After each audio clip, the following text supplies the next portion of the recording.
ساتھ والے کمرے سے آج پھر چیخو پکار کی آواز آ رہی تھی۔ انسپکٹر بلراج آج پھر کسی کی کمبختی لے کر آیا تھا۔ ننگی پیٹھ پر چمڑے کا جوتا، کھانے والا ذبح ہوتے ہوئے بکرے کی طرح چیخ رہا تھا۔ خدا کا واسطہ تھانے دار صاحب، مجھے معاف کر دو، آپ کے بچوں کا واسطہ مجھے بخش دو، میرا کوئی قصور نہیں۔ بلراج نے بھاری بھرکم آواز میں ایک نہایت غلیظ گالی دی اور بولا، سیدھی طرح بک دے ورنہ میں تیرے مردے پر بھی چھتر لگانے سے بعد نہیں آؤں گا۔ بول کہاں رکھا ہے چوری کا مال؟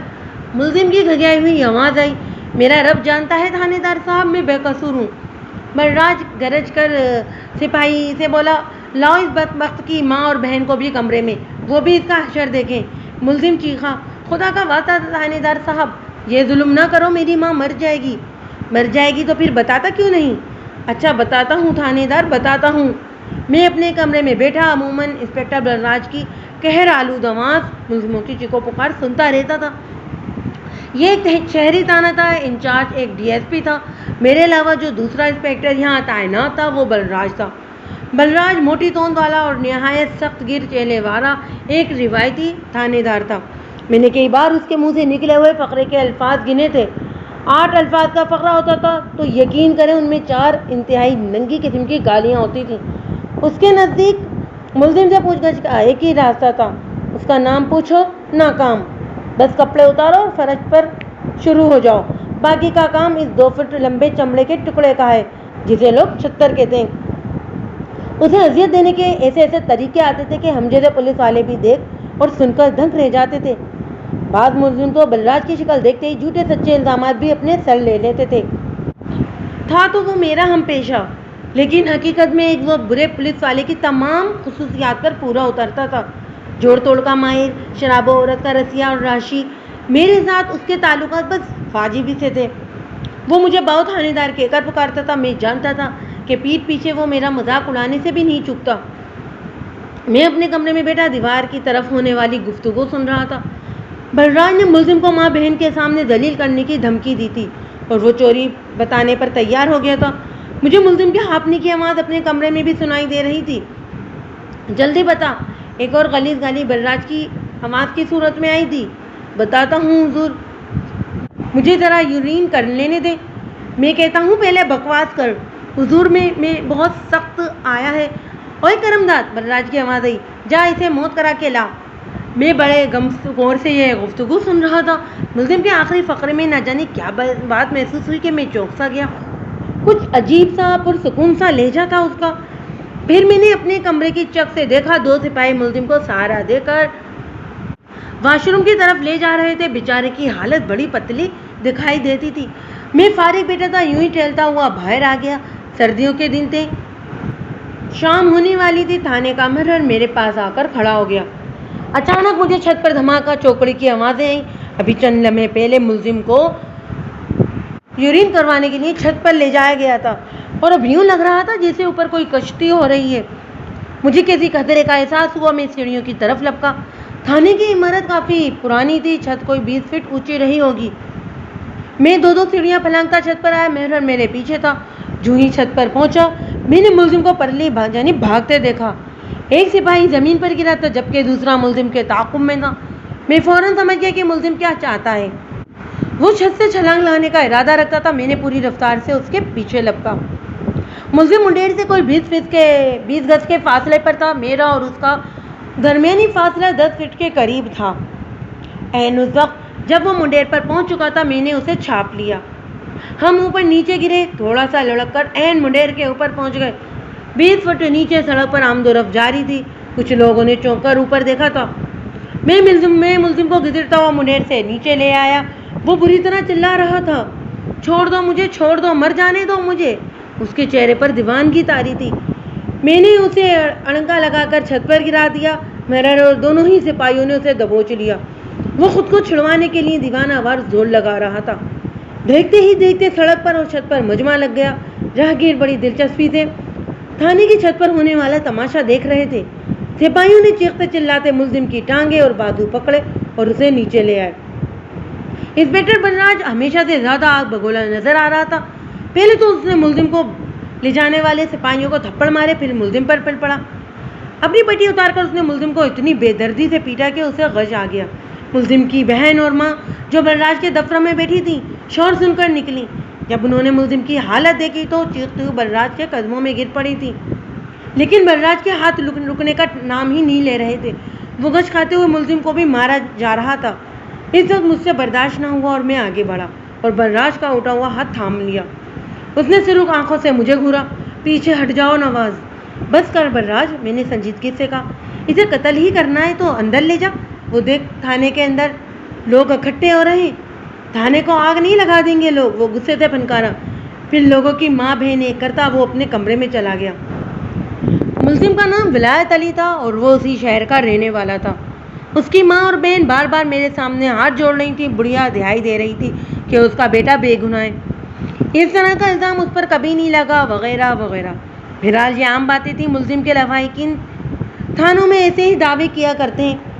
میں نے بڑھیا اور اس کی بیٹی سے کہا کہ وہ میرے کمرے میں نہ بیٹھے، اس طرح ان کا کیس اور خراب ہو جائے گا، لیکن وہ دونوں شاید مجھے DIG سمجھے ہوئے تھیں۔ بڑھیا نے زاروں قطار روتے ہوئے بتایا کہ وہ اور اس کی بیٹی لوگوں کے گھروں میں برتن مانج کر گزارا کرتی ہیں۔ یہ لڑکا مڈل پاس ہے اور آج کل نوکری کی تلاش میں، اس کے بڑے بھائی علیحدہ رہتے ہیں۔ بڑھیا نے بتایا، میرا خاوند ایک پاؤں سے معذور ہے اور بیمار رہتا ہے۔ اسے وکیل نے بتایا تھا کہ اگر 500 روپے کا بندوبست ہو جائے تو تمہارے بیٹے کی ضمانت ہو سکتی ہے۔ میں نے بیٹی کے بیاہ کے لیے بڑی مشکلوں سے تھوڑا سا زیور بنایا تھا، وہ بیچ کر بھی صرف 400 روپیہ اکٹھا ہو سکا۔ میرا خاوند مسلسل 3 روز تک روزی کرتا رہا۔ اسے 50 روپے ملے۔ 50 روپے ایک خدا ترس سے ادھار لے کر ہم یہاں آئے، لیکن پتہ چلا کہ ابھی ولایت کی ضمانت نہیں ہو سکتی۔ جو کچھ ہمارے پاس تھا وہ تھانے دار کو دے دیا، لیکن وہ 500 روپیہ اور مانگتا ہے۔ بتاؤ بیٹا، ہم اور پیسہ کہاں سے لائیں؟ اب تو ہماری جانیں ہیں، کہیں بک سکتی ہیں تو بیچ دو۔ بڑھیا بلک بلک کر رو دی تھی۔ دوسری طرف بلراج ایک بار پھر ولایت سے پوچھ گچھ کرنے کی تیاری کر رہا تھا۔ تھوڑی دیر پہلے اس کی ہدایت پر ولایت علی محمد بھٹا کے خلاف حوالہ سے فرار کی کوشش کی اور پولیس ملازمین کو زد و کوب کرنے کے الزام میں پرچہ کٹ چکا تھا۔ حالانکہ میرے خیال میں اگر ملزم سے بہت سختی بھی کی جاتی تو یہ اقدام خودکشی کا پرچہ درج ہونا چاہیے تھا۔ میں سب کچھ دیکھ اور سن رہا تھا، لیکن جانتا تھا کہ اگر میری طرف سے اس معاملے میں مداخلت ہوئی اور بلراج آگ بگولا ہو گیا تو جھگڑا ہو جائے گا۔ اب تک ولایت کی ماں اور بہن نے جو باتیں مجھے بتائی تھیں ان سے بظاہر یوں لگتا تھا کہ یہ ولایت کو کسی چکر میں پھنسایا گیا تھا، ایسا چکر جس نے اسے زندگی سے بیزار کر دیا تھا۔ انسپکٹر بلراج یہی رٹ لگا رہا تھا کہ ملزم نے فرار ہونے کی کوشش کی ہے، جبکہ ایک عام سمجھ بوجھ کا شخص بھی سمجھ سکتا تھا کہ 20 فٹ اونچی چھت سے پختہ سڑک پر گر کر ہاتھ پاؤں سلامت رہنا ہی بڑی بات تھی، فرار ہونا تو دور کی چیز ہے۔ پھر میں نے ملزم کو خود چھت سے پکڑا تھا۔ اس کا رویہ یقیناً خودکشی کرنے والا تھا۔ مجھے مر جانے دو، مجھے مر جانے دو، اس کے یہ الفاظ ابھی تک میرے کانوں میں گونج رہے تھے۔ عام طور پر پولیس والے اس خواہ کے جھنجٹ میں نہیں پڑتے، لیکن ولایت علی کا جھنجٹ ایسا تھا جسے میں نے خود قبول کیا۔ ہوا یوں کہ جب ولایت علی کو پھر مارا پیٹنا شروع ہوئی تو اس کی ماں بہن نے میرے کمرے میں رونا چلانا شروع کر دیا، تو میں اٹھ کر بلراج کے پاس گیا۔ اس نے ملزم کو چھت سے الٹا لٹکا رکھا تھا۔ میں نے بلراج کو ایک طرف لے جا کر کہا، دیکھ یار، ابھی 2 گھنٹے پہلے کتنا بڑا حادثہ ہونے والا تھا، اگر یہ مر جاتا تو پھر ہم سب مصیبت میں پڑ جاتے، کہیں اب پھر یہ کوئی ایسی حرکت نہ کر دے۔ میرا خیال ہے کہ اسے آج کی رات سوچنے کا موقع دے دو۔ وہ تنک کر بولا، ایک تو باؤ یار، میں تجھ سے بڑا تنگ ہوں، ہر چور اچکے کا ماما بن جاتا ہے تو۔ مجھے اس کے لہجے پر اتنا تیش آیا کہ میرا ہاتھ اٹھتے رہ گیا تھا۔ مجھے اس تھانے میں آئے بھی 1.5-2 مہینہ ہی ہوا تھا اور بلراج میرے مزاج سے واقف نہیں تھا۔ یہاں صرف ایک شخص تھا جو مجھے اچھی طرح سمجھتا تھا اور وہ تھا یہاں کا انچارج DSP عطا اللہ خان۔ میں ایک لفظ کہے بغیر بلراج کے پاس سے چلا گیا۔ اپنے کمرے میں پہنچا تو بڑھیا بے ہوش ہو چکی تھی۔ اس کے دانت مضبوطی سے ایک دوسرے پر جمے ہوئے تھے اور ہاتھ پاؤں مڑ گئے تھے۔ اس کی جوان سال بیٹی ماں کا سر گود میں رکھے زاروں قطار رو رہی تھی۔ اس کے لمبے سیاہ بال ماں کے سفید بالوں سے چھو رہے تھے۔ مجھے دیکھ کر وہ جلدی سے اٹھ کھڑی ہوئی، رچکیاں لیتے ہوئے بولی تھی، تھانے دار صاحب، میری ماں اور بھائی کو بچا لیجیے، آپ جو بھی کہیں گے میں کرنے کو تیار ہوں، مجھے جہاں کہیں گے میں چلی جاؤں گی۔ میں ایک لمحے کے لیے سناٹے میں آ گیا۔ تو معاملہ یہاں تک پہنچا ہوا تھا؟ میں نے ایک نظر غور سے لڑکی کو دیکھا۔ بے مشکل 19-20 سال کی ہوگی۔ شکل کو زیادہ خوبصورت نہیں تھی لیکن جسم پرکشش تھا۔ اس نے نہایت بوسیدہ سے کپڑے پہن رکھے تھے۔ پاؤں سے ننگی تھی. میرے کانوں میں اس کے الفاظ چبھ رہے تھے. تھانے دار صاحب آپ جہاں بھی کہیں گے میں چلی جاؤں گی. میں نے اسے گھورتے ہوئے کہا, کیا تم سے کسی نے چلنے کو کہیں کہا تھا؟ جی ہاں, کل اس لمبے سپاہی نے کہا تھا کہ تھانے دار سے گھر چل کر بات کرو, وہاں وہ تمہاری بات سن لے گا. پھر تم وہاں گئی؟ جی وہاں لڑکی کے منہ سے نکلا. میرے دماغ چکرا رہا تھا. پھر کیا ہوا؟ لڑکی نے میری چادر سے آنسو پہنچے اور بولا, میں اور ماں دونوں سپاہیوں کے ساتھ گئی تھی, لیکن وہ ہمیں تھانے دار صاحب کے بجائے اپنے گھر لے گیا. اس نے ہمیں بہت ڈرایا دھمکایا اور کہا کہ تمہارے آدمی پر قتل کا کیس بھی پڑ جائے گا. پھر اس نے کہا کہ میں تھانے دار صاحب سے کہہ کر ولایت کی ضمانت کروا سکتا ہوں. دراصل اس کی نیت خراب تھی, وہ مجھے بڑی بری نظروں سے دیکھ رہا تھا. پھر اس نے میری ماں کو باہر بھیجنے کے لیے بہانہ بنایا. اسے ایک فارم دے کر کہنے لگا کہ خانے سے اس پر ٹکٹ لگوا کر لاؤ. میری ماں کو شک ہو گیا. یوں ہی وہ کسی کام سے دوسرے کمرے میں گیا. ماں مجھے ساتھ لے کر باہر نکل آئی. ہم نے کسی سے اس بات کا ذکر نہیں کیا. پھر بھی آج میرے بھائی پر کتنی سختی ہوئی ہے. اگر میں یہ بتا دیتی تو پھر پتہ نہیں کیا ہوتا. لڑکی کی آنکھیں جو رونے سے اور بھی شفاف ہو چکی تھی لگاتار آنسو بہا رہی تھیں. لمبے سپاہی کا اشارہ میں اچھی طرح سمجھ گیا تھا. وہ بلراج کا ہیڈ کانسٹیبل عنایت مسیح تھا. میں نے بڑھیا کی طرف دیکھا. اسے اب ہوش آ گیا تھا. میرے ہیڈ کانسٹیبل خوشی محمد نے اسے عقب سے سہارا دے رکھا تھا. وہ بار بار کہہ رہی تھی, ہائے میرا بچہ, وہ میرے بچے کو مار دے گا, خدا کے لیے کوئی اسے بچا لے. میں نے عورت کو تسلی و تشویق دے کر چپ کرایا. پھر میں نے ایک فیصلہ کیا اور تیز قدموں سے ڈی ایس پی صاحب کے کمرے کی طرف چل دیا.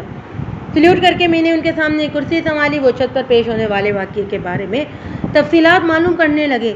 میں نے بلراج کے خلاف کوئی بات نہیں کی. جب گفتگو کا سلسلہ ختم ہوا تو میں نے عطا صاحب سے کہا, جناب میں چاہتا ہوں کہ اس لڑکے کے ولایت کا کیس میں ہینڈل کروں. بلراج صاحب آج کل خاصے مصروف ہیں اور میرے خیال میں یہ کیس کافی وقت اور توجہ مانگتا ہے. تو تمہارا مطلب ہے بلراج پوری توجہ نہیں دیتا؟ ڈی ایس پی کا لہجہ کچھ بدلا تھا. نہیں جناب, میں نے توجہ کے ساتھ وقت کا لفظ استعمال کیا ہے. ان کے پاس اتنا وقت نہیں ہے جو میں سمجھتا ہوں کہ اس کیس کے لیے ضروری ہے.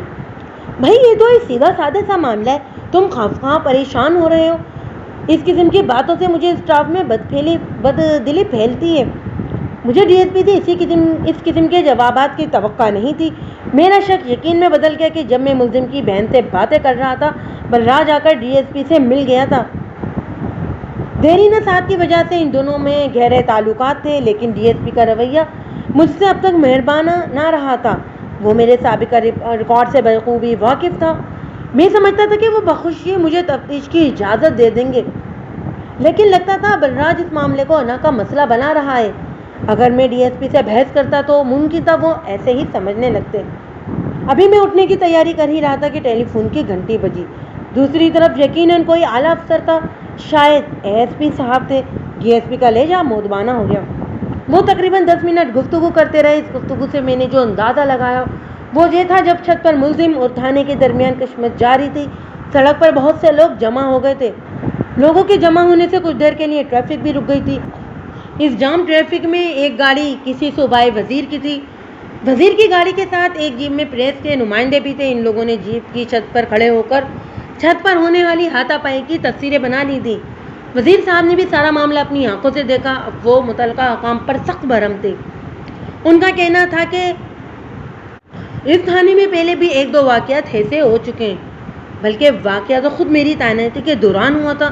ایک حوالاتی نے بجلی کا بلب توڑ کر چبا لیا تھا. بعد میں اسپتال میں بے مشکل اس کی جان بچائی جا سکی تھی. انہوں نے پولیس کے اعلیٰ حکام کو ہدایت کی کہ اس واقعے کے اسباب کا کھوج لگائیں اور اگر کسی پولیس اہلکار نے اختیارات سے تجاوز کیا ہے تو اسے سزا دی جائے. اب ایس پی صاحب نے ڈی ایس پی سے فوراً کیس کی تفصیلات مانگی تھیں. ٹیلی فون رکھ کر عطا صاحب نے پیشانی سے پسینہ پہنچا اور مجھ سے کہنے لگے, نواز خان یہ کیس تم خود ہینڈل کرو. بلراج سے سارا ریکارڈ لے لو اور اسے فوراً میرے کمرے میں بھیجو. میں بھی تم سے پھر بات کرتا ہوں. میں سلوٹ کر کے باہر آ گیا. کافی دور ہی سے ملزم ولایت علی کی کڑھائی سنائی دے رہی تھیں. بڑھیا اور لڑکی میرے کمرے میں موجود نہیں تھی. میں نے ہیڈ کانسٹیبل سے پوچھا. اس نے بتایا کہ بلراج صاحب نے ان دونوں کو گھر بھیجوا دیا ہے. میں بلراج کے اقبت خانے میں داخل ہوا. وہ کرسی پر ٹانگیں پھنسارے بیٹھا تھا. ایک حوالاتی اس کے پاؤں دبا رہا تھا. ولایت اسی طرح لٹکا ہوا تھا. ہیڈ کانسٹیبل عنایت مسیح ہاتھ میں بال اکھاڑنے والا موچا لیے کھڑا تھا. اس نے ولایت کی موچوں کے چند بال موچنے میں جکڑ رکھے تھے اور آہستہ آہستہ انہیں کھینچ رہا تھا۔ ملزم کا بلائی ہونٹ کوئی 2 انچ تک کھینچتا چلا گیا اور وہ بری طرح چلا رہا تھا۔ گردن سے بہنے والا پسینہ، آنکھوں سے بہنے والا پانی اور ناک کا لباب سب مل کر قطرہ قطرہ اس کی پیشانی سے ٹپک رہے تھے۔ مونچھوں کے بال کھینچنا ایک نہایت اذیت ناک سزا ہوتی ہے۔ رک جاؤ، میں نے غصے سے کہا۔ اس نے بال چھوڑ دیا۔ بلراج نے کڑی نظروں سے مجھے دیکھا۔ بلراج عطا صاحب بلا رہے ہیں، میں نے گہری سنجیدگی سے کہا۔ اس کے چہرے پر حیرت کے آثار نظر آئے، پھر کچھ کہے بغیر باہر چلا گیا۔ لمبا ہیڈ کانسٹیبل عنایت مسیح بھی میری طرف آیا اور کبھی ہاتھ میں پکڑے موجنے کی طرف دیکھ رہا تھا۔ میں نے آگے بڑھ کر موجنا اس کے ہاتھ سے لے لیا۔ یہ موجنا مجھے دے عنایت، ہو سکتا ہے کل کل تیری مونچھیں اکھاڑنی پڑے۔ میں سمجھا نہیں صاحب، اپنی کس بہن کو گھر لے گیا تھا؟ وہ سب بتا گئی ہے اور سمجھا بھی دے گی، میں نے کہا۔ عنایت مسیح کا چہرہ تاریک ہوا۔ ولایت علی کی حالت کافی خراب تھی۔ میں نے اسے چھت سے اتروایا اور نزدیکی کلینک کے ڈاکٹر کو بلوایا۔ اس نے بتایا کہ مریض کو اندرونی طور پر سخت چوٹیں آئی ہیں، لیکن خطرے کی کوئی بات نہیں۔ گرم دودھ پلوا کر میں نے ہیڈ کانسٹیبل خوشی محمد کو کہا کہ اسے گرم کمبل دے کر چارپائی پر لٹا دے۔ خوشی محمد کی ڈیوٹی رات کی تھی۔ ضروری ہدایت دے کر میں تھانے سے گھر چلا آیا۔ اگلے روز منہ اندھیرے ایک سپاہی نے میرا دروازہ کھٹکھٹایا اور اطلاع دی کہ ملزم ولایت حوالات سے فرار ہو گیا ہے۔ میں ایک لمحے کے لیے شدر رہ گیا۔ اس کی حالت تو ایسی نہیں تھی کہ وہ بھاگ سکتا، لیکن سپاہی جھوٹ نہیں بول سکتا تھا۔ اچانک مجھے صورتحال کی سنگینی کا احساس ہوا۔ یہ معاملہ اعلیٰ افسران کے نوٹس میں تھا۔ اس کام کو اس طرح بگڑنا نہیں چاہیے تھا۔ میں نے اسی وقت کپڑے تبدیل کیے اور بھاگم بھاگ تھانے پہنچا۔ حوالاتیوں کو عام طور پر ایک بیرک کے اندر زمین پر بچھی ہوئی چاول کی چھال پر سلایا جاتا تھا، لیکن میری ہدایت پر ولایت علی کو ایک دوسری کوٹری میں چارپائی دی گئی تھی۔ میں نے جگہ کا معائنہ کیا۔ چارپائی، لحاف، تکیا سب کچھ اسی طرح پڑا تھا۔ کمرے کی پکی دیوار میں کوئی 1.5 فٹ مربع فٹ کا سراغ نظر آ رہا تھا اور مجرم غائب تھا۔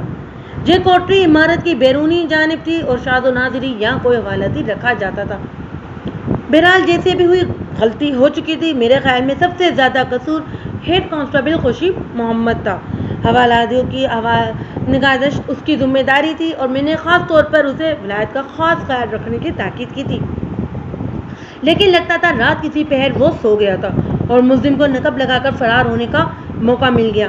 بڑی شرم کی بات تھی کہ تھانے میں نقب لگی گئی تھی، یعنی کہ چراغ تلے اندھیرا والا معاملہ ہو گیا تھا۔ میں نے کانسٹیبل خوشی محمد سے سوالات کیے۔ وہ سخت پریشان نظر آتا تھا، شاید اسے اپنی نوکری کی فکر کھا رہی تھی۔ میں نے اسے تسلی دی کہ جو کچھ ہونا تھا وہ ہو چکا، اب ہمیں اس بگڑے ہوئے معاملے کو سنوارنا ہے۔ میں نے اسے پوچھا کہ رات اس کے ساتھ اور کون کون تھا۔ اس نے چند ایک نام بتائے، ان میں کوئی ایسا شخص بھی ایسی حرکت نہیں کر سکتا تھا۔ بہرحال سب سے پہلا کام میں نے یہ کیا کہ ایک SI کو 2 کانسٹیبلوں کے ساتھ ملزم کے متوقع ٹھکانوں پر بھیجا۔ ان میں اس کے ایک یار دوست اور ملنے والے شامل تھے۔ ایسے لوگوں کے پتے ملزم کی فائل میں موجود تھے۔ خود میں 2 کانسٹیبلوں کے ساتھ اس کے گھر روانہ ہوا۔ وہ ایک کچی آبادی میں رہتا تھا۔ تنگ و تنگ گلیوں میں سے ہوتے ہوئے ہم اس کے گھر پہنچے۔ ابھی اجالا پوری طرح نہیں پھیلا تھا۔ میں نے ٹاٹ کا پردہ اٹھا کر لکڑی کا بوسیدہ دروازہ کھٹکھٹایا۔ کون ہے؟ ایک عمر رسیدہ مردانہ آواز سنائی دی اور ایک بوڑھے نے دروازہ کھولا۔ سامنے پولیس کو دیکھ کر اس کی وہی حالت ہوئی جو غریب غربا افراد کی ہوا کرتی ہے۔ وہ تھر تھر کانپنے لگا۔ میں نے اسے کہا گھر میں پردہ کراؤ۔ وہ بولا مائی باپ، آپ سے پردہ کرنے والا کون ہے؟ آپ بادشاہ ہیں، مالک ہیں۔ اس نے دروازہ کھول دیا۔ ہم اندر داخل ہوئے۔ بڑھیا اور اس کی بیٹی بھی جاگ گئی تھی۔ بڑھیا کے بال بکھرے ہوتے اور لڑکی کا دوپٹہ پاؤں میں جھل رہا تھا۔ خوف کی بجائے وہ امید بھری نظروں سے میری طرف دیکھ رہی تھی۔ ایک لمحے میں نے محسوس کر لیا کہ ملزم یہاں نہیں پہنچا، یا کم از کم ان لوگوں کو ابھی اس کا نہیں پتا۔ بڑھیا بولی تھانے دار پتر، میرا ولایت ٹھیک تو ہے نا؟ میں نے کانسٹیبلوں سے کہا کہ گھر کی تلاشی لیں۔ انہوں نے جلدی جلدی گھر کے کونے کھدرے دیکھے اور آ کر نفی میں سر ہلا دیا۔ بوڑھے بڑھیا کی نگاہوں میں بحرت پائی جاتی تھی۔ بڑھیا ڈری ہوئی بولی پتر خیر تو ہے نا؟ میں نے سخت لہجے میں کہا مائی تیرے پتر کو میری مہربانی راس نہیں آئی، وہ حوالات سے بھاگ گیا ہے اور مجھے یقین ہے کہ تم لوگوں نے ہی اسے چھپایا ہے۔ سیدھی طرح اس کا پتہ بتا دو ورنہ برا اشر ہوگا۔ میرے بدلے ہوئے تیور دیکھ کر بڑھیا کے ہاتھ پاؤں کانپنے لگے۔ لڑکی بھی رونے لگی۔ بولا تھانے دار صاحب رب جانتا ہے، ہمیں اس کے بارے میں کچھ نہیں پتا۔ ہم تو امید لگائے بیٹھے تھے کہ آج اس کی رہائی ہو جائے گی۔ جتنے کا آپ کی تعریف کر کے منہ نہیں سوکھ رہا تھا، کہتی تھی اللہ نے میرے بچے کی مدد کے لیے فرشتہ بھیج دیا، اب وہ ضرور گھر آ جائے گا۔ خدا کی قسم اس کے علاوہ ہمیں اور کچھ نہیں پتا۔ میں نے کہا بابا کچی باتیں نہ کر، وہ تیرا بیٹا ہے، تجھے اس کے بارے میں نہیں پتا؟ یہ کیسے ہو سکتا ہے؟ تم لوگ اسے بچا کر اور زیادہ مصیبت میں ڈالو گے۔ اگر اپنی اور اس کی خیریت چاہتے ہو تو اس کا پتہ بتا دو۔ میرا لہجہ اور رویہ دیکھ کر بڑھیا آگے بڑھی، پھر اپنی چادر اتار کر چارپائی پر بچھاتی ہوئی بولی، لے پتر یہاں بیٹھ، میں تجھے بتاتی ہوں۔ پھر اس نے بازو سے پکڑ کر مجھے چارپائی پر بٹھا دیا۔ بوڑھا بولا، تھانے دار جی ہم بے قصور ہیں۔ بڑھیا نے اسے ڈانٹا، تو چپ کر کے بیٹھ جا۔ پھر میرے قریب چارپائی پر بیٹھ گئی۔ پتر خدا کے بعد تو ہی ہمارا آسرا ہے، میں تجھ سے کچھ نہیں چھپاؤں گی۔ پھر اس نے لڑکی کی طرف دیکھا، جا رانی ادھر کھڑی منہ کیا دیکھ رہی ہے؟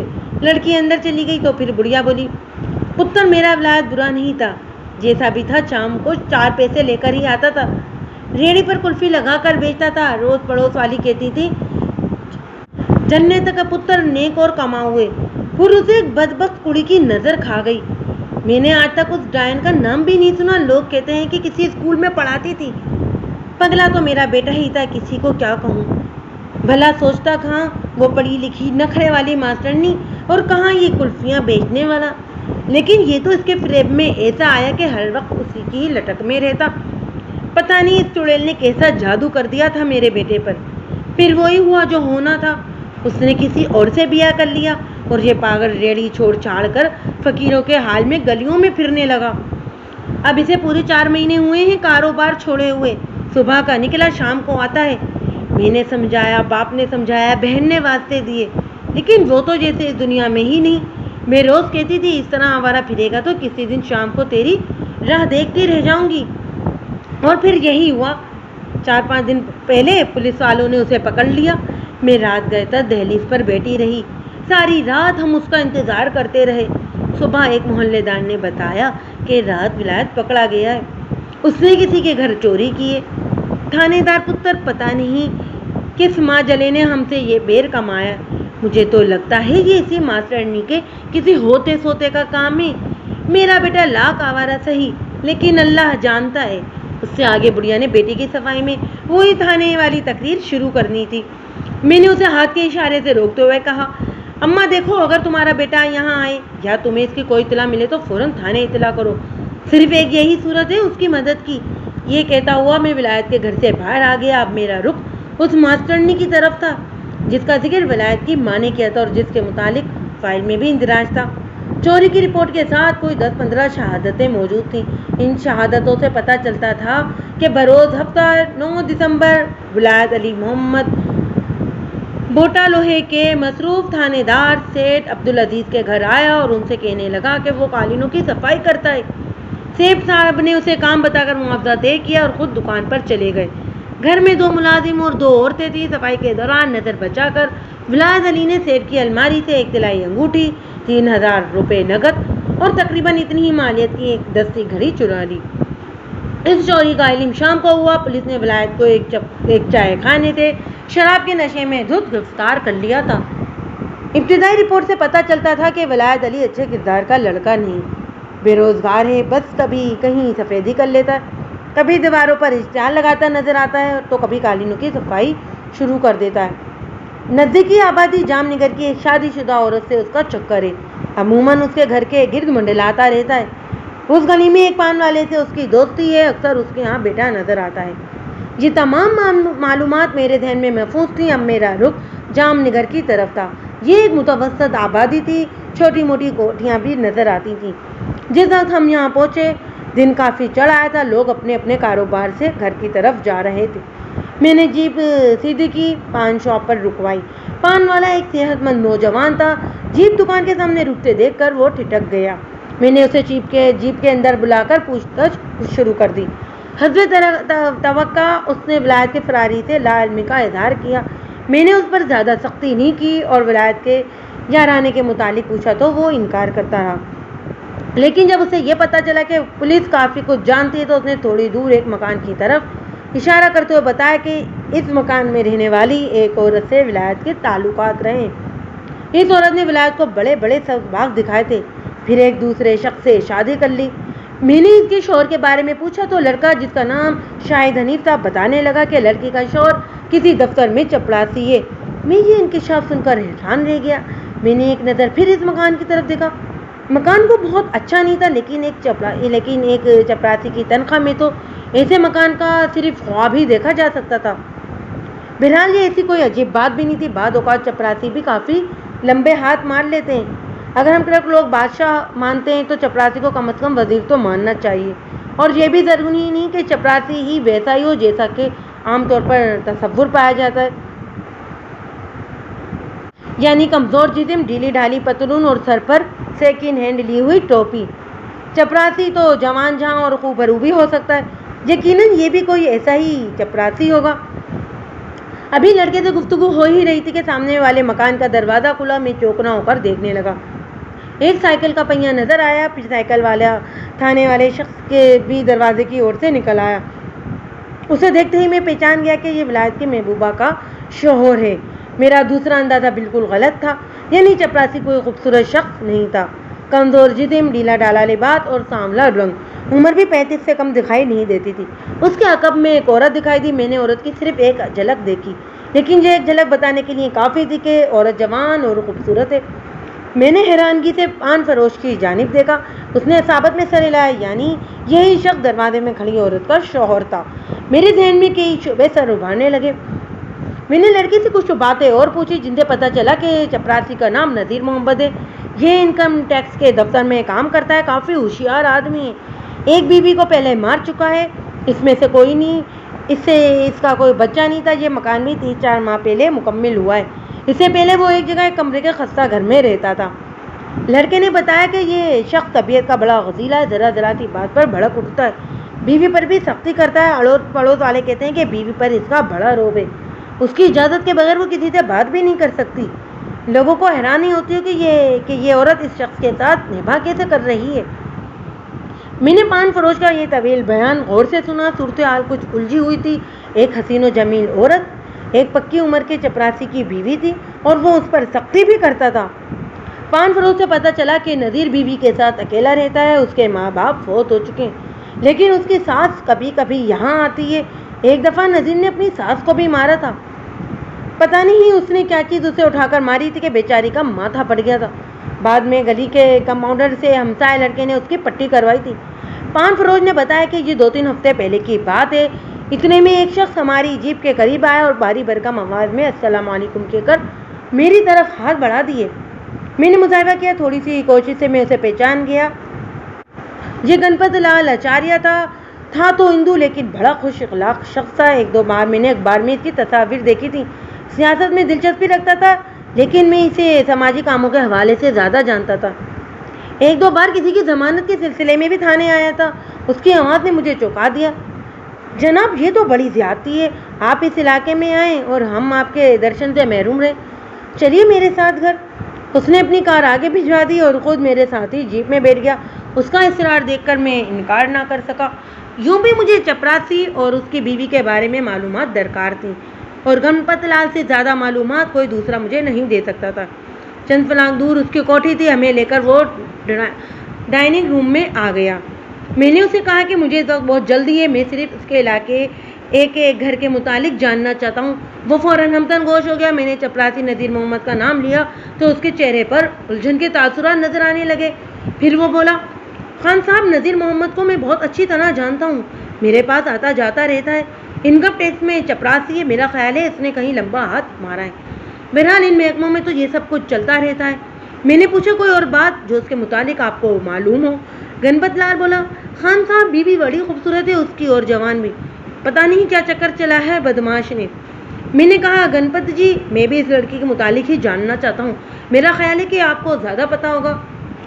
گنپت لال گہری سوچ میں ڈوب گیا، پھر انگلی اٹھا کر بولا، میرا خیال ہے خان صاحب اس بارے میں لڑکی کی ماں آپ کو زیادہ بہتر بتا سکتی ہے، وہ یہاں سے کچھ دور ایک محلے میں رہتی ہے، میرا ایک نوکر اس کے بارے میں جانتا ہے، اگر ضرورت ہو تو اس عورت کو ہم یہیں بلوا لیتے ہیں، بلکہ میرا خیال ہے کہ یہی مناسب رہے گا۔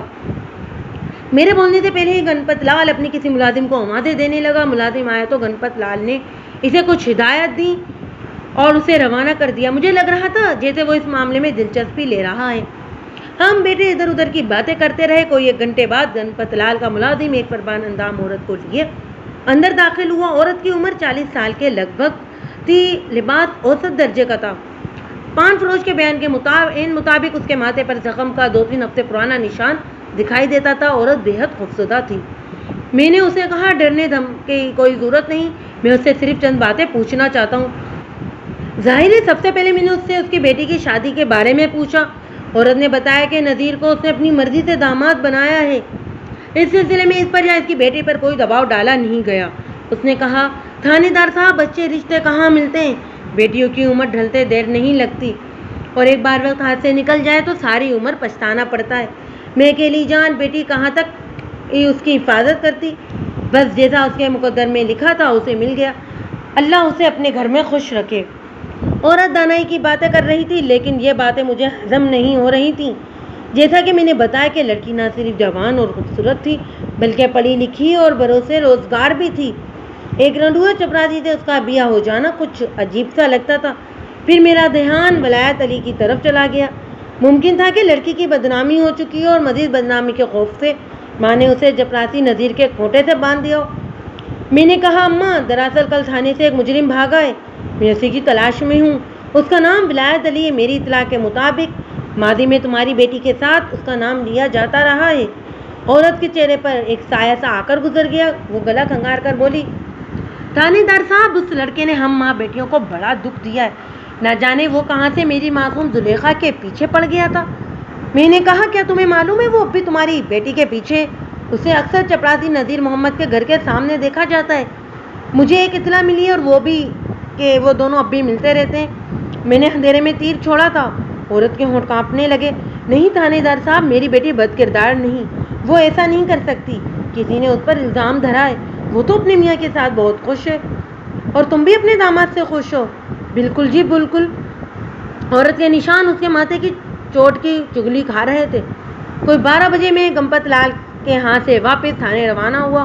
عورت سے ولایت علی کے بارے میں کچھ پتہ نہیں چل سکا۔ بہرحال میں اپنی بیٹی کے رشتے کے بارے میں اس نے جو صفائی پیش کی تھی اسے میرے ذہن نے قبول نہیں کیا۔ معاملہ بہت الجھا ہوا تھا۔ گنپت لال نے اس سلسلے میں مجھے ہر قسم کے تعاون کا یقین دلایا تھا۔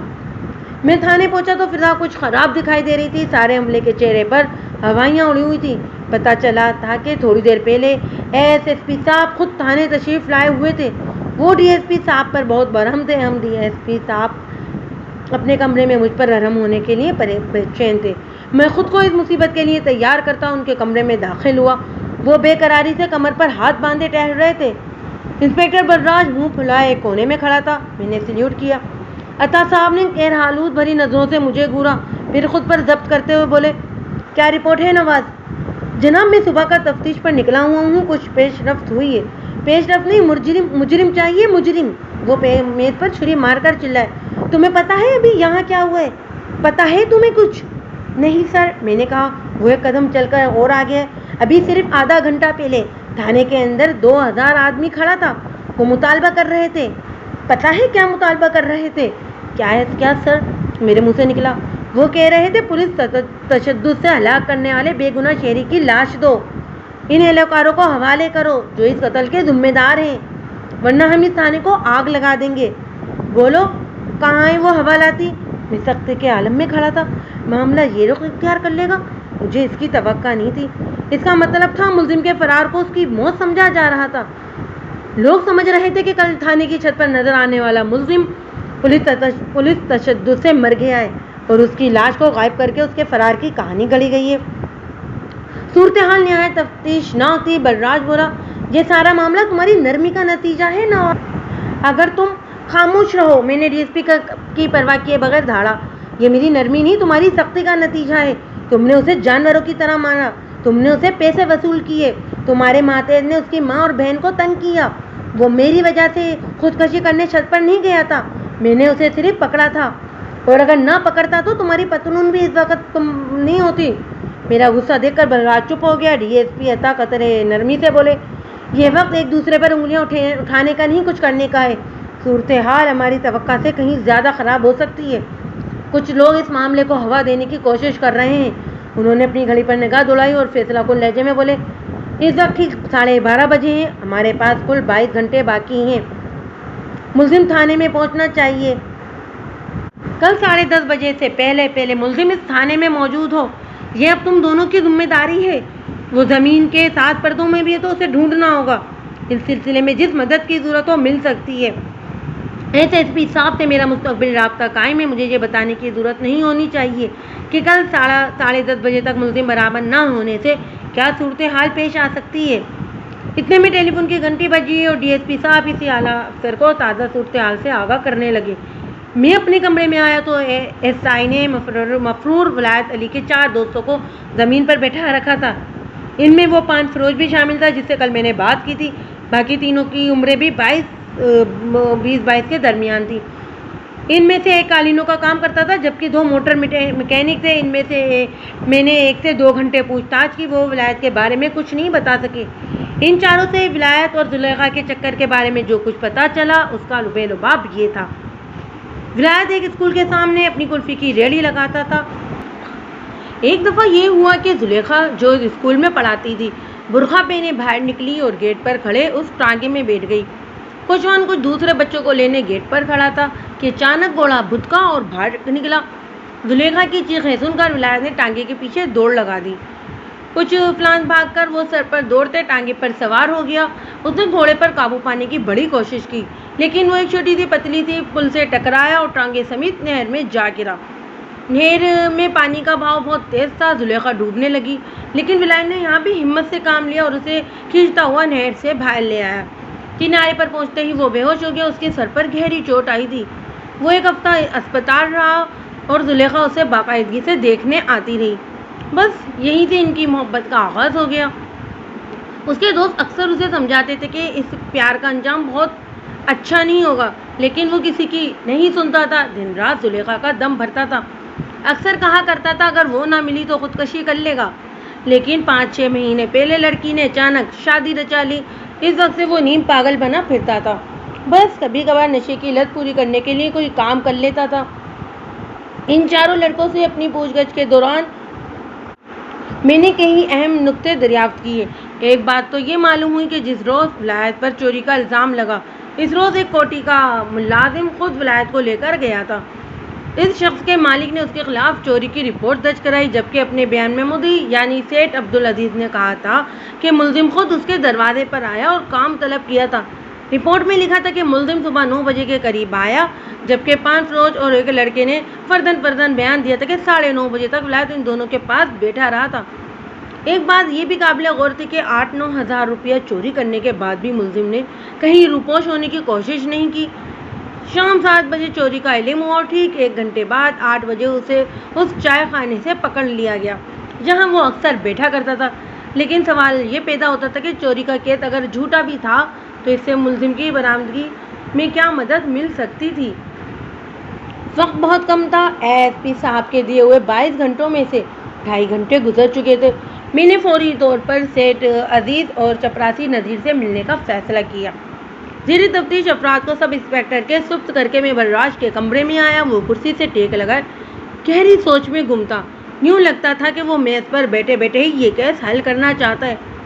میں نے کہا بلراج میرا خیال ہے کہ ہم دونوں کو مل کر یہ کام کرنا چاہیے. اگر تمہارے ذہن میں کوئی تجویز ہے تو مجھے بتاؤ. اس نے ایک موٹی سی گالی ذہن کو اور ایک تجویز کو دی. پھر ایک گالی اپنے آپ کو نکال کر ٹوپی سنبھالتا ہوا اٹھ کھڑا ہوا. نواز خان تیرا میرا راستہ نہیں مل سکتا.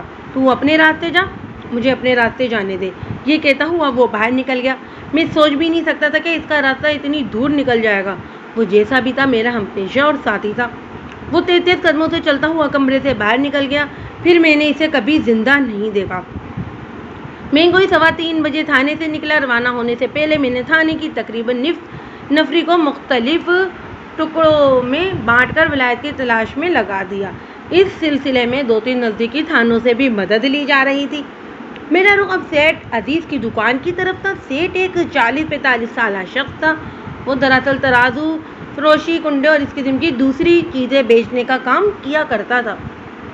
جس وقت میں دکان پر پہنچا ارد گرد کے 2-3 دکاندار کے اس کے پاس بیٹھے تھے. سیٹھ کے متعلق ایک مخبر کی زبانی پتہ چلا تھا کہ وہ کچھ رنگین مزاج بھی ہے. اس نے دفتری کام کرنے کے لیے ایک نوخیز اور خوبصورت لڑکی ملازم رکھی ہوئی ہے. ملزم کا کہنا تھا کہ یہ لڑکی اس کی رکھیل ہے. بہرحال میں سیٹھ سے ملا. وہ مجھے کچھ مغرور اور اکڑا نظر آیا. میں نے اسے کچھ سوالات کیے، اس نے وہی باتیں کی جو وہ اپنے بیان میں دے چکا تھا۔ میں نے اپنے ذہن میں اٹھتے ہوئے سوالات سے اس کے بیان کی صحت جانچی اور مجھے اندازہ ہو گیا کہ کچھ گڑبڑ ضرور ہے۔ میں نے اٹھتے وقت سیٹ کو سختی سے ہدایت دی کہ اگلے 24 گھنٹوں میں وہ گھر اور دکان کے علاوہ کہیں نہیں جائے گا، میں کسی بھی وقت اس کی ضرورت پڑ سکتی ہے۔ سیٹ سے ملنے کے بعد میں نے نہایت رازداری سے ایک سادہ لباس والا اہلکار اس کی دکان کی نگرانی پر لگا دیا، ایک شخص کو اس کی کوٹھی پر نظر رکھنے کے لیے بھیج دیا۔ سیٹ کے ہاتھ میں سیدھا چپراسی نذیر کے گھر پہنچا۔ ہیڈ کانسٹیبل نے اس کے گھر کا دروازہ کٹکھٹایا۔ چپراسی نذیر کی گرفتاری اور اس کے گھر کی تلاشی کے وارنٹ میری جیب میں پڑے تھے۔ اسی عورت نے دروازہ کھولا۔ پولیس کو دیکھ کر اس کا حسین چہرہ زرد ہو گیا۔ میں ایک لمحہ ضائع نہیں کرنا چاہتا تھا، میں دندناتا ہوا اندر گھس گیا۔ تیرا شوہر کہاں ہے لڑکی؟ سب انسپکٹر نے پوچھا۔ جی وہ ابھی دفتر سے نہیں آئے۔ میں نے گھڑی دیکھی، 5 بج چکے تھے۔ سردیوں کا موسم، شام کی چادر میں منہ چھپا چکا تھا، رات سر پر کھڑی تھی۔ اس رات کی صبح مفرور ملزم کو ہمارے درمیان ہونا چاہیے، یہ نہایت ضروری تھا۔ میں نے گھبرائی ہوئی لڑکی پر ترس کھانے کی بجائے کچھ اور خوفزدہ کیا۔ دیکھ لڑکی، اگر اپنی ماں کی عزت چاہتی ہے تو ولایت کے بارے میں سب کچھ بتا دے، ورنہ ایسا حشر ہوگا کہ زندگی بھر نہیں بھولے گی۔ ایک لمحے میں لڑکی کے ہونٹ مرجھا گئے، وہ سخت خوفزدہ دکھائی دے رہی تھی۔ کہا جاتا ہے کہ جب پولیس والوں پر اوپر سے سختی ہوتی ہے تو وہ آگے سختی کرتے ہیں، اور یہ ایک حقیقت ہے۔ شکوک کے ڈھیر حقائق کے تنکے چننے کا کوئی ساحل نہیں، آدمی بری طرح جھنجھلا جاتا ہے۔ پھر جب افسران کی طرف سے دباؤ ہو تو بڑے سے بڑے ٹھنڈے مزاج کے پولیس آفیسر بھی چنگیز خان بن جاتے ہیں۔ جو درگت اس وقت ہماری بن رہی تھی، اگر کوئی دوسرا پولیس والا ہوتا تو اب تک کئی افراد کی شترول کر چکا ہوتا۔ میں تو پھر بھی بہت تحمل سے کام لے رہا تھا۔ لڑکی نے کچھ کہنے کے لیے منہ کھولا، لیکن ہونٹ کپ کپا کر رہ گئے۔ دیکھ لڑکی، تیرے خلاف بہت ساری گواہیاں ہیں، ہمیں پورا یقین ہے کہ ولایت کے ٹھکانے کا تجھے علم ہے۔ اس نے چہرہ ہاتھوں میں چھپا لیا اور پھوٹ پھوٹ کر رونے لگی۔ میں تپائی پر ہاتھ مار کر گرجا، رونے دھونے سے کچھ نہیں ہوگا، جان چھڑانے کی ایک ہی صورت ہے، سب کچھ صاف صاف بتا۔ وہ اچکیاں لیتے ہوئے بولی، وہ مجھے زندہ نہیں چھوڑے گا، جان سے مار ڈالے گا، وہ کوئی تجھے ہاتھ نہیں لگا سکتا۔ میں گرجا، یہ قانونی معاملہ ہے، جب ہم تیری مدد کریں گے، آخر تک تیرے ساتھ چلیں گے، تو کون ہے جس کا تجھے ڈر ہے؟ وہ لڑکی ہکلائی، شوہر سے ڈرتی ہے؟ میں نے پوچھا۔ وہ پھر چہرہ چھپا کر رونے لگی۔ اتنے میں باہر کا دروازہ کھلا اور سائیکل کا اگلا پہیہ نظر آیا۔ کوئی غزیلے لہجے میں بولا، یہ سائیکل پکڑ ذرا۔ میں نے لڑکے کی طرف دیکھا، کہاں مر گئی حرام خور؟ سائیکل پکڑ۔ بولنے والے کا چہرہ دروازے کے پردے کی دوسری طرف تھا۔ ایک کانسٹیبل اٹھا، اس نے سائیکل کا ہینڈل پکڑ لیا۔ سائیکل والے نے اس کے کیریئر سے کوئی چیز اتاری اور بولا، چل لے جا اندر۔ کانسٹیبل سائیکل کو اندر لے آیا۔ ذرا سی دیر میں صبح والا چپراسی کندھے پر چلانے کی لکڑیاں اٹھائے اندر داخل ہوا۔ اندر کا نقشہ دیکھ کر اس کے چہرے پر بے تحاشا حیرت ہوئی۔ لکڑیاں پھینک کر اس نے مجھے سلام کیا اور سوالیہ نظروں سے آنسو بہاتی ہوئی بیوی کی طرف دیکھنے لگا۔ ساتھ والے مکانوں پر کچھ عورتیں اور بچے کھڑے یہ تماشا دیکھ رہے تھے۔ ہیڈ کانسٹیبل نے انہیں ڈرا دھمکا کر پیچھے ہٹایا۔ نذیر بار بار ہونٹوں پر زبان پھیر رہا تھا۔ میں نے بغیر کسی تہمت کے پوچھا، کتنی تنخواہیں ہوئی تیری؟ جی وہ 125 روپیہ۔ پھر اسمگلنگ وغیرہ کرتا ہے کیا تو؟ میں نے اس کے مکان پر نظریں دوڑائیں۔ جناب آپ کیا کہہ رہے ہیں؟ میں عزت دار آدمی ہوں۔ ابھی فقرہ اس کے منہ میں ہی تھا کہ میرا بھرپور تھپڑ اس کے گال پر پڑا۔ وہ اچھل کر اپنی سائیکل پر گرا۔ میں اسے پکڑ کر کمرے میں لے آیا۔ وہ بری طرح سے لرز رہا تھا، شاید بیوی کے سامنے ہونے والی بے عزتی نے اسے مشتعل کر دیا تھا۔ اچانک وہ تپائی کی طرف لپکا اور وہاں سے سبزی کاٹنے والی چھری اٹھا لی۔ یہ نوکدار چھری کوئی 8 انچ لمبی تھی۔ مجھے اس سے اس اقدام کی بالکل توقع نہیں تھی۔ میرے کانوں میں پان فروش کے الفاظ گونجے۔ اس نے کہا تھا کہ عورت کا شوہر نہایت غزیلا ہے۔ وہ نہایت تیزی سے گھوما اور مجھ پر حملہ کر دیا۔ چھری میرے پیٹ سے کوئی 2 انچ کے فاصلے سے گزر گئی۔ یقیناً اس نے مجھے قتل کرنے میں کوئی کسر نہیں چھوڑی تھی۔ اگر میں ذرا سا بھی چوک جاتا تو وار رائگاں نہیں جاتا۔ میں نے دونوں ہاتھ پھیلایا۔ دوسرا وار اس نے میرے سینے پر کیا تھا، لیکن اس دفعہ میری نگاہ چھری پر مرکوز تھی۔ اس نے نہایت اطمینان سے وار بچایا اور میں نے نذیر کی کلائی تھام لی۔ اس نے نتائج سے بے پرواہ ہو کر میرے پیٹ میں لات چلوانی چاہی، لیکن اس دوران میں نے اس کا بازو مروڑ دیا اور وہ کرا کر گھوم گیا۔ چھری ہاتھ سے نکلتے ہی میں نے ایک بھرپور ٹانگ اس کی کمر پر جمائی۔ وہ کراتا ہوا کرسی پر جا گرا۔ سب انسپکٹر نے آؤ دیکھا نہ تھا اس پر مکوں اور لاتوں کی بارش کر دی۔ 1 منٹ کے اندر نذیر عرف نذیرے کی ساری اکڑفو ختم ہو گئی۔ اب حالت یہ تھی کہ کمرے کی بیشتر چیزیں ٹوٹ چکی تھیں اور وہ فرش پر پڑا ہانپ رہا تھا۔ مجھے امید تھی کہ اب اس کی بیوی کے سر سے خوف کا بھوت کافی حد تک اتر گیا ہوگا۔ میں اسے دوسرے کمرے میں لے گیا۔ دیکھ لڑکی، کسی سے ڈرنے کی ضرورت نہیں، میں پھر کہتا ہوں کہ جو کچھ تیرے دل میں ہے بغیر کسی خوف کے بتا دے۔ لڑکی نے اپنی سرخ آنکھیں اٹھا کر میری طرف دیکھا اور بولی، انسپکٹر صاحب، مجھے اور میری ماں کو تو کوئی نقصان نہیں پہنچے گا نا؟ میں نے اسے یقین دلایا کہ ذاتی طور پر میں ہر طرح اس کی مدد کروں گا۔ وہ ایک دم جیسے پگھل گئی، آنسوں کی شفاف لڑیاں اس کے گلابی رخساروں پر بہہ نکلی۔ یہ وہ آنسو تھے جو وہ کچھ دیر پہلے بہا رہی تھی۔ یہ تو خوف سے ٹھٹرا ہوا وہ پانی جمع تھا جو سورج کی ضمانت پا کر جھرنوں کی طرح بہہ نکلا تھا۔ وہ کچھ دیر خود کو سنبھالنے کی کوشش کرتی رہی، پھر بولی، انسپکٹر صاحب، مجھ پر بڑا ظلم ہوا ہے، مجھے پوری طرح لوٹا گیا ہے۔ اتنا ظلم تو کسی پتھر پر بھی نہیں کیا جاتا تو وہ پھٹ جاتا، لیکن میں نے یہ ظلم اپنی اور اپنی ماں کی زندگی کے لیے برداشت کیا۔ آج سے کوئی 9 مہینے پہلے کی بات ہے کہ میں اسکول میں پڑھاتی تھی۔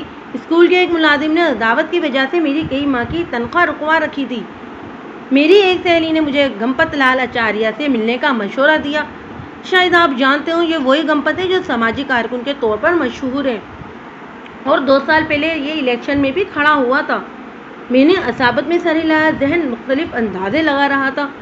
لڑکی نے سلسلہ کلام جوڑا، میں اس شخص سے ملی، یہ بڑی مروت سے پیش آیا اور کام کروانے کا وعدہ کیا۔ میں وقفے سے اس کے پاس جاتی رہی، مجھے پتہ ہی نہ چلا کہ وہ مجھ پر بری نظر رکھنے لگا ہے۔ یہ شخص نیتا کے روپ میں ڈاکو ہے، انسان کے بھیس میں شیطان ہے انسپکٹر صاحب۔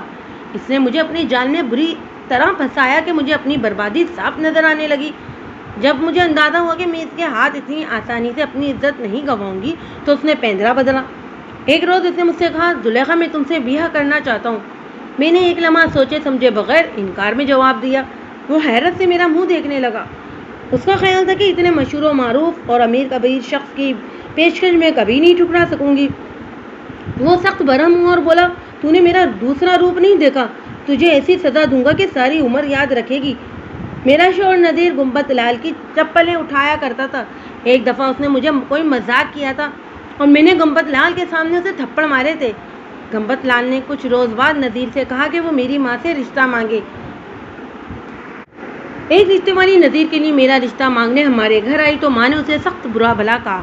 صاحبزار تھا کہ اس گنبت لال کی شرارت ہے، روز آتے جاتے نذیر مجھے تنگ کرتا تھا اور یہ سب گنبت لال کی شہ پر ہو رہا تھا۔ کچھ دن ٹھہر کر انہوں نے پھر رشتہ مانگا، میری ماں نے پھر انکار کیا۔ اس سے اگلے روز میرے چھوٹے بھائی کو، جو اسکول کے ہاسٹل میں رہتا ہے، کچھ لوگوں نے اغوا کر لیا۔ ہم نے گنبت لال کے خلاف رپورٹ درج کرانی چاہی، لیکن کسی نے رپورٹ درج نہیں کی۔ الٹا ہمیں ڈرایا دھمکایا گیا کہ اتنے بڑے آدمی کے خلاف رپورٹ درج کرا کے ہم مصیبت میں پڑ جائیں گے۔ گنبت لال کے ہاتھ بہت لمبے ہیں انسپکٹر صاحب۔ اسی رات ہمیں ایک رکا ملا جس میں لکھا گیا تھا کہ تمہارا بھائی واپس ہاسٹل پہنچ گیا ہے، لیکن اگلی دفعہ جب وہ غائب ہوگا تو اسپتال کے مردہ خانے سے ملے گا۔ اس رات میں اور میری ماں ایک دوسرے کے گلے لگ کر خوب روئیں اور پھر نذیر سے میری شادی ہو گئی۔ لڑکی نے آخری الفاظ ادا کیے اور منہ پھیر کر پشیمانی کے آنسو بہانے لگی۔ میں اس کے درد کو محسوس کر رہا تھا۔ اس کے کرب کی آنچ نہایت تیز تھی۔ جابر ہاتھوں نے اسے ایک ایسے شخص کی سرچ پر بٹھا دیا تھا جو کسی طرح اس کے لائق نہیں تھا۔ اس اسکول میں جیسے ملازم اس کے لیے چائے لاتے تھے، وہ ایسے ملازم کے پاؤں دبانے پر مجبور کر دی گئی تھی۔ یہ بہت بڑی ذلت تھی جو وہ سہ رہی تھی۔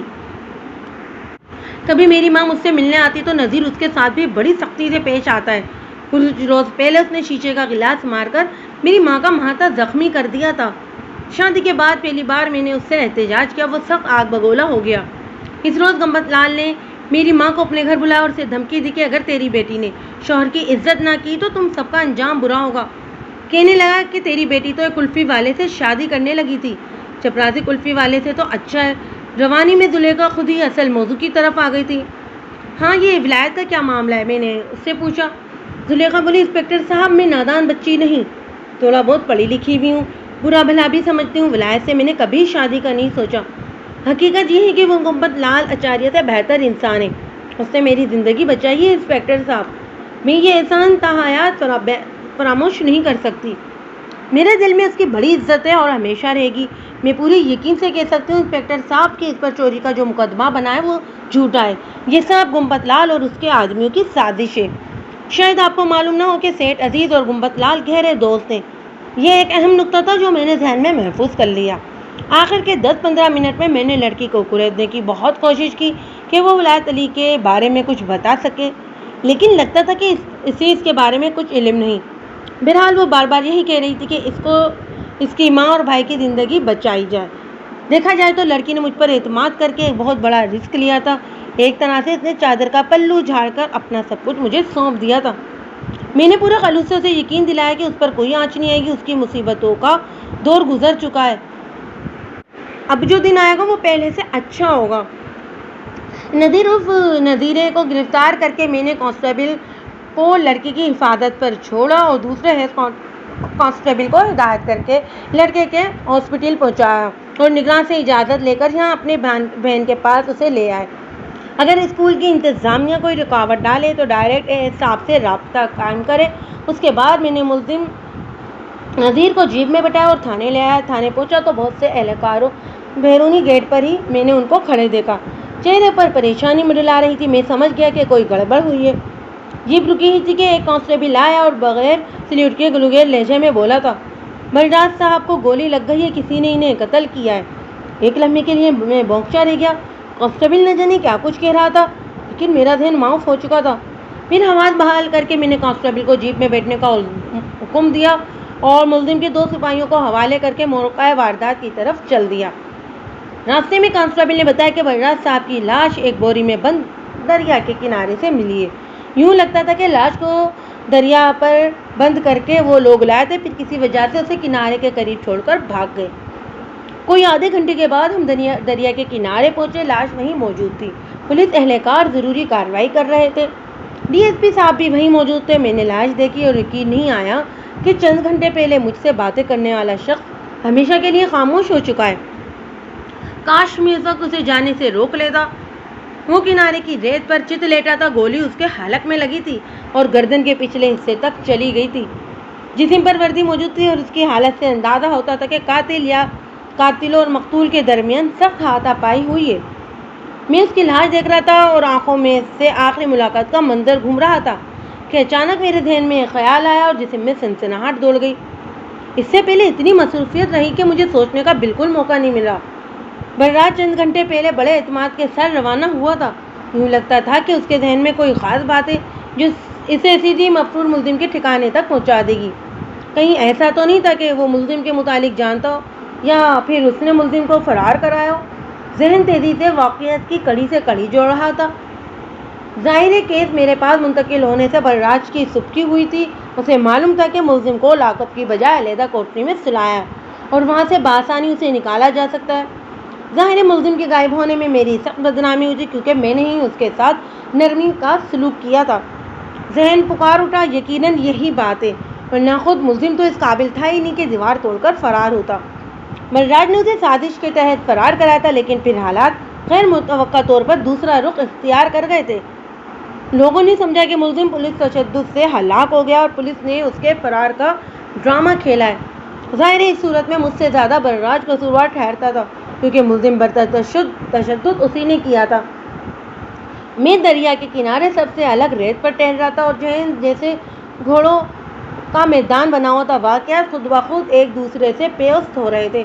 جب افسرانِ بالا کا دباؤ بڑھا اور بلراج کو گردن پھنستی ہوئی نظر آئی اور اس نے ملزم کو واپس لانے کا فیصلہ کیا، ممکن تھا کہ اسے ملزم کے ٹھکانے کا علم ہو، بلکہ اس بات کا زیادہ امکان تھا کہ وہ بلراج کے کسی یار کے دوست کی تحویل میں ہو۔ وہ ملزم کو واپس لانے یا برآمد کرنے کے لیے تھانے سے روانہ ہوا اور قتل ہو گیا۔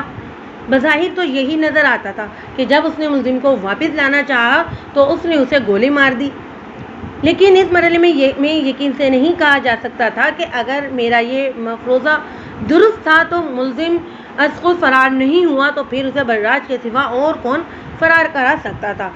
جہاں تک گنپت لال سیٹھ اور عزیز نذیر وغیرہ کا تعلق تھا، انہیں ولایت کے فرار سے کیا دلچسپی ہو سکتی تھی؟ میں نے ابھی گنپت لال اور سیٹھ عزیز پر ہاتھ نہیں ڈالا تھا۔ اس وقت مجھے صرف اور صرف ولایت علی کی بازیابی سے کام تھا۔ میں نے سیٹھ عزیز کی طرح گنپت لال کے مکان پر بھی سفید کپڑوں میں پولیس اہلکار کا ایک آدمی تعینات کر دیا تھا۔ جیسا کہ زلیخا کے بیان سے صاف ظاہر ہو چکا تھا کہ گنپت لال بھی ولایت کو گرفتار کروانے میں شریک تھا، اس لیے ممکن تھا کہ فرار کے بعد ملزم ان دونوں کو نقصان پہنچانے کے لیے پہنچتا اور پکڑا جاتا۔